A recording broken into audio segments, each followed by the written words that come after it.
Hey, what's up, guys? Just wanted to show you the completed rack portion of my fish room build. Thanks again, big shout out to Dan and Ted's Fish Room for the whole dado idea. Worked out great. All my other racks have been built by using the method from Joey and King of DIY. Shout out to you too, brother. But this dado idea was awesome for the application I'm using now.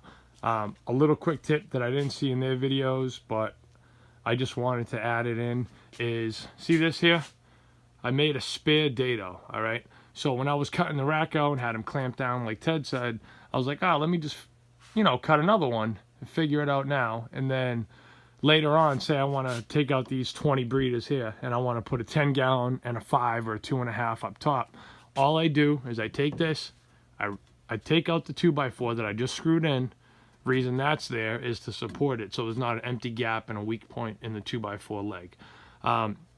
So anyway, so then I just pretty much take these and swap them around, and then this will be lower. It'll give me the clearance here that I need and here that I need, and then I'll just replace this with this, and that's it. But anyways, and a couple other things I did, I added these side supports here because the original is just right under here. All right. That's the spacer in between to give you the width of the rack. Mine was 24. Reason being, I can split that sheet of plywood right here and right here. They come 4 feet by 8 feet. Split it right down the middle. Worked out perfect. Then I added these center supports, as you can see right here, cross braces. I put those right where each edge of each tank sits. So not only do I have the support of the plywood, support from the sides, but sides meaning this, but also from the center braces. While I'm on the topic of supports, here's what I did. So for the front, this is my main rack right here, right? So what I did is I put some supports up and down, all right? Toenailed them. I use screws. Normally I use a framing gun, but figured the screws, I can move them later on. If I want to swap tanks, I put a bigger one, smaller one, whatever.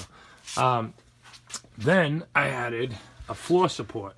Now, I didn't use PT because I'm going to paint it and seal it with some Thompsons later, some type of wood sealer. But I found that just a single support, like I did up here, might not be sufficient enough for the floor, just because, people can kick into it, bump into it. These bins that I got at Home Depot for $9.07 on sale from $16, they're going to be coming in and out, so I really don't want someone to bump them. So what I did is I doubled up, all right? Doubled up, toenailed them, and then put 2 center supports. This one is a filler piece in the middle. The other one is actually all the way across underneath. So that was the initial support, and then I did fillers. Then what I did is along the back, since the kid's going to be down here playing, I put these cross supports right here. That goes to the bottom plate of this wall that was pre-existing, and then it goes to the bottom of the rack. I made sure I put one on the other side and then up top as well. So that will never lean forward, never tilt, never fall down, knock on wood, if the kids are playing down here. And then what I also added was this up here on the ceiling. That was the original template in order to give me a straight level wall. But then I also secured it to the floor joist and kind of closed in the rack just as a safety precaution. I know this rack is like totally overkill, but anything that involves my kids playing around it, I'd rather take the time. So I also put some supports on the back side of the first rack in the center, and then I doubled up 2 2x4s for the floor. And again, that's all going to be sealed. Now the top rack, I did something kind of cool. I put same thing, supports on either side, but what I did is to line up with that original dado idea to make this an adjustable rack, I put the original dado at this cross piece here, as you can see right here.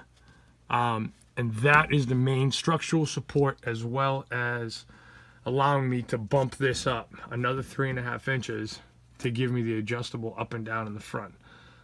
So later on, I can take this piece out, which is just screwed in, and a couple cross supports here. I can take that right out and then lower the whole rack.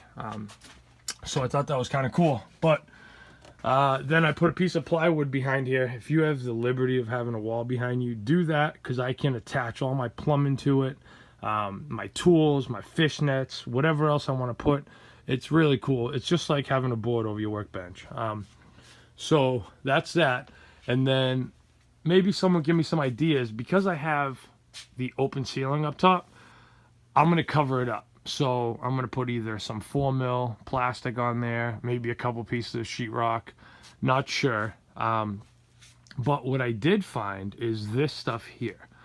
This is underlayment when you're putting a floating floor, laminate, something like that. And it looks like it's a really good reflector. So it actually just so happened that I have enough to go straight across the top rack, straight across the bottom rack.